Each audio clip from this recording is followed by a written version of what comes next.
નમસ્કાર મિત્રો, વેધર ઇન્ફોર્મેશનમાં આપનું સ્વાગત છે અને હું છું પરેશ। ખાસ કરીને આજના વિડીયો અંદર આપણે આવનારા દિવસનું હવામાન અને ખાસ કરીને માવઠાના વરસાદ વિશેની થોડીક માહિતી આપવાની છે। પણ સૌપ્રથમ હું આપને એ જણાવી દઉં કે આજે તારીખ છે 25 માર્ચ 2026 અને 25 માર્ચ એટલે કે આપણી જે આ વેધર ટીવી યુટ્યુબ ચેનલ છે એની જે સ્ટાર્ટઅપ ડે છે, એટલે કે આજે 25 માર્ચના રોજ આપણે વેધર ટીવીની જે શરૂઆત કરી હતી, યુટ્યુબના માધ્યમથી ખેડૂતો સુધી માહિતી આપવાની આપણે જે શરૂઆત કરી હતી ને આપણી જે ચેનલની શરૂઆત કરી હતી એ તારીખ હતી 25 માર્ચ 2018 અને આજે આવી છે 25 માર્ચ 2026 એટલે આજે આપણી યુટ્યુબ ચેનલને 8 વર્ષ પૂર્ણ થયા છે।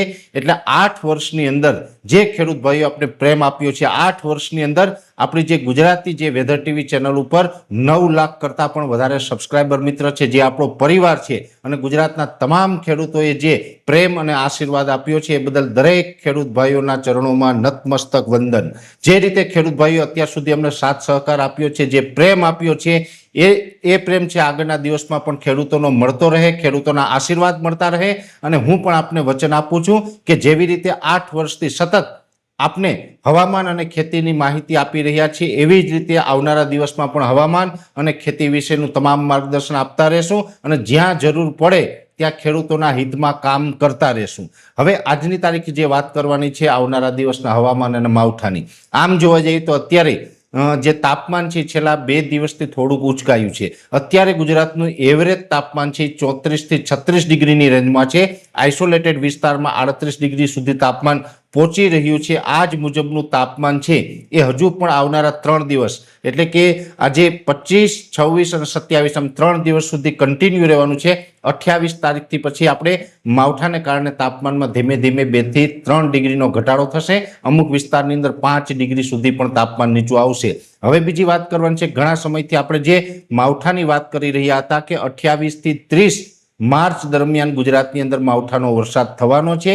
એ જે વેસ્ટર્ન ડિસ્ટર્બન્સ આવવાનું હતું એ વેસ્ટર્ન ડિસ્ટર્બન્સ પણ આવી રહ્યું છે અને એ સાથે મહત્વનું છે કે એ વેસ્ટર્ન ડિસ્ટર્બન્સને કયા પરિબળો ખેંચી લાવી રહ્યા છે, તો એની અંદર જે અરબ સાગરની અંદર એન્ટી સાયક્લોન જે સર્ક્યુલેશન બનવું જોઈએ એ એન્ટી સાયક્લોન સર્ક્યુલેશન છે અત્યારે અરબ સાગરમાં રચાઈ ચૂક્યું છે ને એ એન્ટી સાયક્લોન છે એ આપણે આ અરબ સાગરમાંથી જે હવાઓ આવી રહી છે, જે ભેજવાળી હવાઓ છે અને એ એન્ટી સાયક્લોનની હવાઓ છે એ વેસ્ટર્ન ડિસ્ટર્બન્સના જે ભેજને ગુજરાત સુધી પહોંચાડવામાં મદદરૂપ થશે। એટલે હવે આપણે એટલું ચોક્કસ આજે કહી શકીએ કે જે 28, 29, 30ના માવઠાની જે ઘણા સમયથી આપણે આગાહી આપતા હતા એ હવે ફાઇનલ આજથી આપણે એવું કહી શકીએ કે આ કન્ફર્મ છે।